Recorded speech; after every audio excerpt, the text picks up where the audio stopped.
So, my speech is about the role of friends in my life. So ever since the age of 5, a close family member has always told me, Trisha, friends come and go, but family is here forever. After all, there is an end in the word friend, but not in family. And even in class, we've learned that friends are always best when kept at an arm's length away. However, I never really took heed in this advice because I always thought that all relationships were important. And with this concept in mind, even when I experienced a lot of good and bad things in life, the most important was when I started running START, which was a program where I left my high school to begin college. And in that, I distinctly came to realize how much different friendships have affected me, but have also shaped me into who I've become today.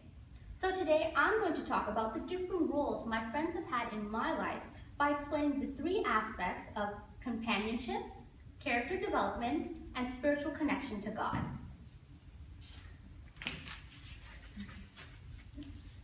So to start off, let's begin by explaining how friends are synonymous to the role of companionship. According to All Women's Talk, a popular new blog site, and I quote, "Companions are friends who are always there for you." It's really just as simple as that. Friends are not only those who you can have a great time and create wonderful memories with, but can also be a place and a person of solace and a shoulder to cry on during hard times. More than anything, friends are just those people who really get you. And luckily, I've been very blessed to have many people come into my life and be just that. Whether it's staying up past midnight eating jalapeno Tim's chips and having a great time, to understanding the constant confusion and frustration of college admissions, my friends have always been there to be the one that take any time and make it into a good one. And especially during the past 2 years where I've had to become purposefully distant to achieve certain academic goals, I know that even though we may not talk for a while, we will always have each other's back, no matter where life takes us.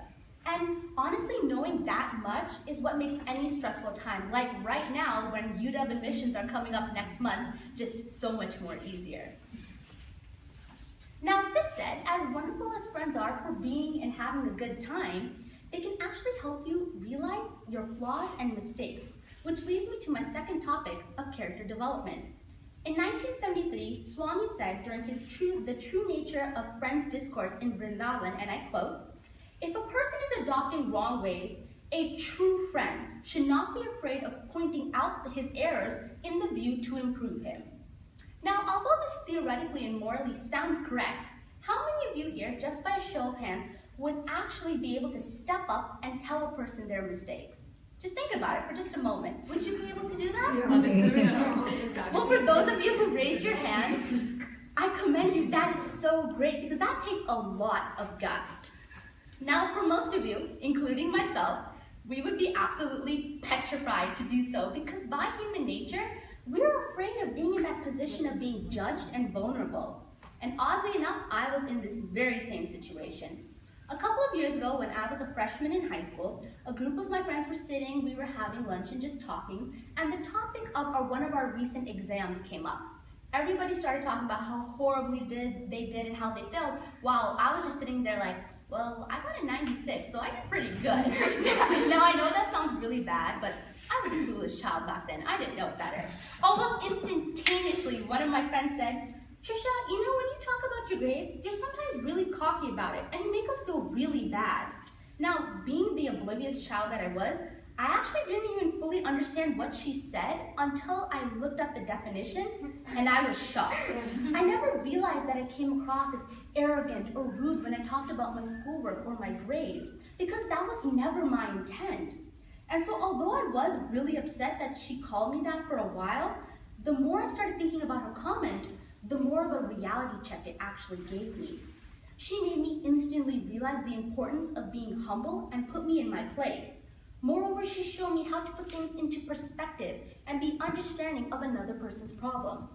And so to this day, I never try to flaunt my grades and successes, and instead try to offer positive encouragement. Because not only is it an important skill to have in, say, a teamwork in the future, but it also helps develop strong personal character.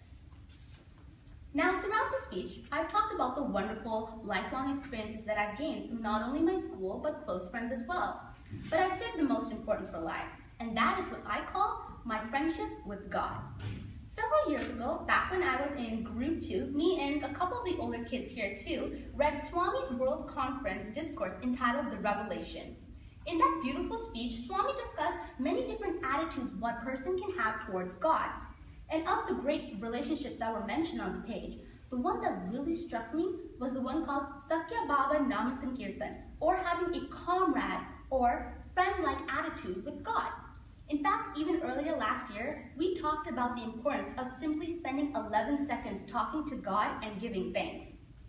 And although those 11 seconds are really more like 111 seconds, knowing how much I talk, during this little time period where I can mentally talk to Swami, I can get everything off my chest and really reflect upon my conscience, which has helped me develop my sense of right from wrong, and is honestly very therapeutic because it's so calming knowing that I can talk to someone like that.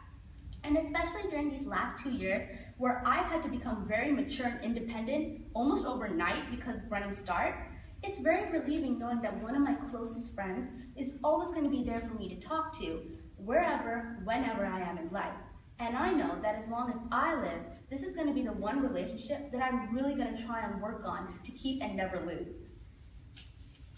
So, through the ideas of companionship, character development, and spiritual connection, the different roles my friends have played in my life has taught me so much, not only about myself, but about the world as well, and will continue to help shape my character and develop me in the future. And although as time will pass, and inevitably certain people will come and go in my life, I will always remember them, because there will always be those certain friends that will never end and be just like family. Thank you.